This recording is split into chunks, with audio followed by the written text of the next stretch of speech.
Bonsoir à toutes et à tous, merci d'être restés avec nous et bienvenue si vous venez de nous rejoindre, c'est l'heure de votre entretien culture.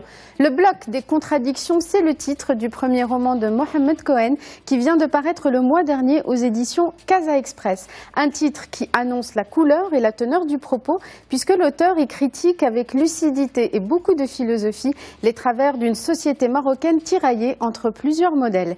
Il est avec nous ce soir pour nous parler de ce roman. Dr Cohen, bonsoir. Et merci beaucoup d'avoir accepté notre invitation. Merci à vous de m'avoir invité. Alors, on commence avec le titre, le bloc des contradictions.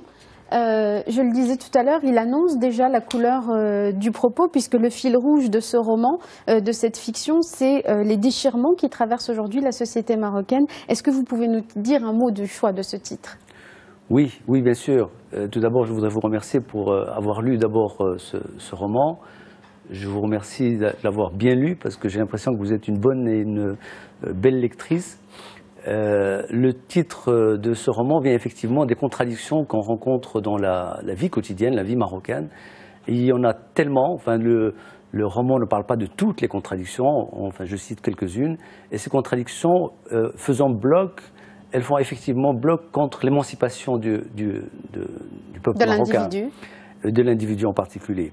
Et c'est de là où vient le titre. Et ça fait aussi allusion un petit peu à mon métier et à quelques passages du livre, parce qu'il y a 2 ou 3 scènes qui se passent dans le bloc opératoire. Et vous êtes chirurgien. Et je suis chirurgien. Alors, on y reviendra tout à l'heure. Vous nous parlerez du coup de ce qui vous a conduit à l'écriture. Mais pour rester d'abord sur la thématique, ces contradictions qui traversent la société marocaine, quelles sont-elles? Vous en énumérez un certain nombre, mais pour vous, quelles sont les principales qui empêchent cette émancipation de l'individu?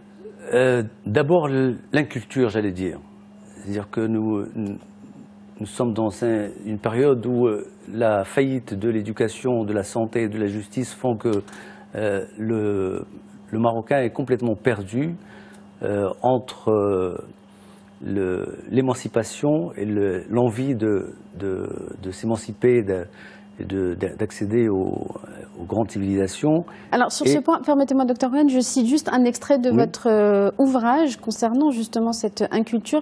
Comment serait-il autrement? Le peu de bibliothèques existantes est déserté, les cinémas vides ferment un à un, les théâtres n'ont pas de programmation, les galeries d'art souffrent de la pénurie, les conservatoires de musique sont mal gérés, seuls les stades de foot sont pleins à craquer d'une populace désorientée, sauvage et bagarreuse, des sauvageons à qui la violence et le foot suffisent. C'est un tableau plutôt sombre.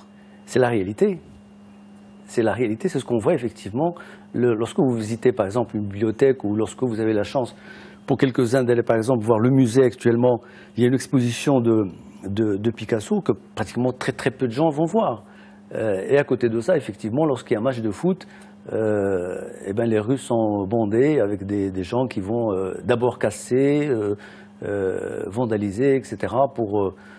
pour un match de foot, alors qu'à côté, la culture est absente. Est pratiquement absente. Alors, les autres contradictions de cette société, c'est le tiraillement entre des modèles de société différents. Là encore, ça traverse tout votre ouvrage, entre l'émancipation et la soumission à des dogmes, notamment hérités de l'éducation. Vos 2 personnages, d'ailleurs, sont éduqués dans une éducation très traditionnelle. Ça aussi, pour vous, c'est un carcan qui empêche cette émancipation? Effectivement. Nous sommes bridés par des coutumes, des us et des habitudes qui font qu'on a du mal effectivement à s'émanciper de tout ça.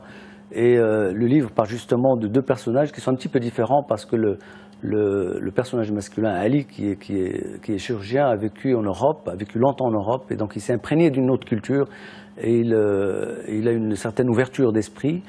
Et il rencontre une femme qui est d'une famille traditionnelle marocaine, qui est bien élevée, qui est instruite, qui a fait aussi des études, mais qui reste un petit peu bridée par plusieurs événements. Et le long du livre, effectivement, elle va traverser plusieurs épisodes où elle va se rendre compte, effectivement, que les traditions la tirent en bas. Et c'est tout le but de ce livre. Mais cette ouverture d'esprit, elle touche aussi une certaine partie, voire une grande partie de la population marocaine qui, par le biais de la mondialisation, est confrontée à la culture occidentale. Là aussi, vous le dites, les citoyens au Maroc ont toujours réussi avec tact et intelligence à surfer entre ce qui est prohibé, oui. et ce qui ne l'est pas, à concilier entre les contradictions d'une société arabo-musulmane évoluant dans un carcan théologique rétrograde et les idées progressistes des démocraties occidentales. On arrive au Maroc à faire ce mariage entre ces deux référents? Tout à fait, on arrive très très bien à le faire.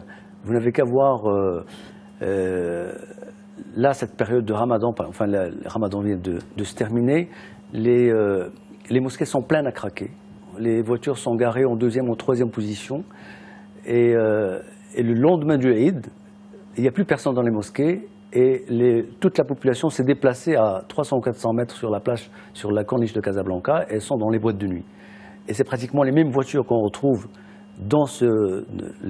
à côté des mosquées pendant le mois de Ramadan qu'on va retrouver devant les boîtes de nuit pendant les autres jours. Alors, c'est extraordinaire. Alors, votre héroïne parle de schizophrénie sociétale et Ali lui répond une ambivalence qui rallie, voire souvent, le sacré et le profane, les mosquées et les bars, le voile et la mini-jupe, la charité et la triche dans une même ronde.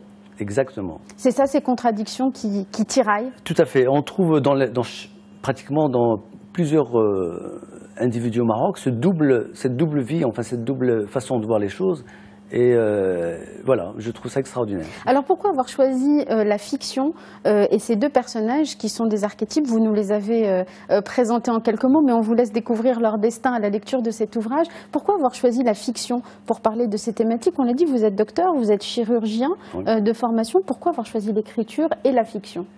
Alors, effectivement, je suis chirurgien, je m'occupe beaucoup de la chirurgie de l'obésité, enfin c'est un domaine qui est un petit peu particulier, et on a souvent l'impression que les chirurgiens n'ont pas le temps d'écrire ou de regarder ou de lire, et au fait, je pense que pour la construction d'un être humain, on a besoin de ces choses-là, on a besoin d'art, on a besoin de culture, on a besoin d'écriture, on a besoin de peinture, et ça permet d'avoir une espèce d'ouverture d'esprit qui nous autorise à regarder la vie avec un angle particulier que celui de la chirurgie où les choses sont réglées, cartésiennes, etc.